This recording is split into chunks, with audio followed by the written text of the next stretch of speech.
Hello guys, మన భారతదేశంలో తొలి మహిళా ఉపాధ్యాయురాలు ఎవరో మీకు తెలుసా? ఆవిడెవరో కాదు, సావిత్రిబాయి ఫూలే గారు. 19వ శతాబ్దపు భారతదేశంలో మహిళల హక్కులు మరియు విద్యను మెరుగుపరచడంలో ఆవిడ కీలక పాత్ర పోషించిన సంఘ సంస్కర్త, విద్యావేత్త మరియు కవయిత్రి కూడా. ముఖ్యంగా బాలికలకు విద్యను అందించడానికి కృషి చేసిన మొదటి మహిళ ఈవిడ. ఆమె భర్త జ్యోతిరావు ఫూలే గారితో కలిసి సావిత్రిబాయి గారు భారతదేశంలో సామాజిక సమానత్వం కోసం ఎంతో కృషి చేశారు.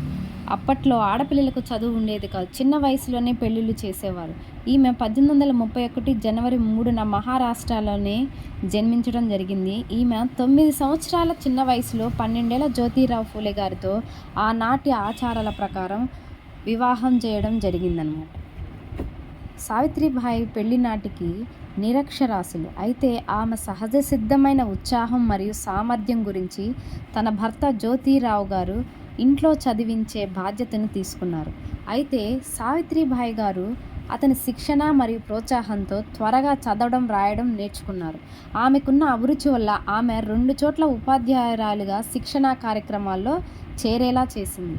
బాలికల కోసం భారతదేశంలో 1848లో భార్యాభర్తలు ఇద్దరూ కలిసి మొదటి పాఠశాలను పూణేలో ప్రారంభించడం జరిగింది.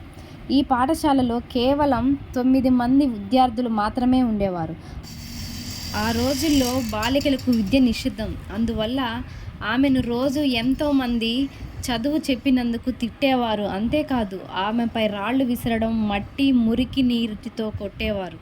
ఆమె అలానే స్కూలుకి వెళ్ళి తన వేరే సంచిలో ఉన్న మరో చీరను తీసుకొని విద్యను బోధించి అక్కడి నుంచి తిరిగి వెళ్ళేటప్పుడు ఆ బురదతో కూడిన చీరను కట్టుకొని ఇంటికి వెళ్ళేవారు. ఆ విధంగా ఆమె ఎంతో పట్టుదలతో ఆడవారి కోసం ఎంతో శ్రమించింది. 1851 నాటికి దాదాపు 150 మంది బాలికలతో 3 పాఠశాలను నడిపారు.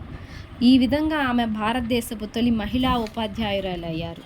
1852లో 2 విద్యా ట్రస్టులు నిర్మించారు. 1858 నాటికి మహారాష్ట్రలో వీరు ఇద్దరూ కలిసి 18 పాఠశాలలు ప్రారంభించడం జరిగింది. 1854లో ఆమె కావ్య పులే అనే రచనను ప్రచురించడం జరిగింది. 1852లో ఉత్తమ ఉపాధ్యాయురాలుగా బ్రిటిష్ వారు ఆమెను ఘనంగా సత్కరించారు. 1897లో ఆమె రోగులకు సేవ చేస్తుండగా బుబోనిక్ ప్లేగు బారిన పడి ఆమె వీరమరణం పొందారు. 1998లో సావిత్రిబాయి ఫూలే యొక్క అపారమైన కృషికి గుర్తుగా భారత తపాలా ఒక స్టాంపును విడుదల చేయడం జరిగింది. ఆమె జ్ఞాపకార్థం పూణే విశ్వవిద్యాలయానికి 2015లో సావిత్రిబాయి ఫూలే పూణే విశ్వవిద్యాలయంగా పేరు మార్చడం జరిగింది. ఆ విధంగా ఆమె కృషి చేయడం వల్ల మహిళలమైన మనం ఇప్పుడు అన్ని రంగాల్లో ఉన్నాం. ఇంకా గొప్ప విషయం ఏమిటంటే ఆమె భర్త జ్యోతిరావు ఫూలే గారు ఆ రోజుల్లో కూడా, అంటే ఆడవాళ్ళకు చదువే లేని టైంలో తనకు చదువు నేర్పించడం, ఆమెను ఆ విధంగా ఎంకరేజ్ చేయడం అనేది చాలా గొప్ప విషయం కదా. సావిత్రిబాయి ఫూలే గారు ఒక బాలికల విద్య కోసమే కాదు, బాలికల శిశు మరణానికి వ్యతిరేకంగా పోరాడారు. సతీ సహగమనానికి వ్యతిరేకంగా పోరాడడం కూడా జరిగింది.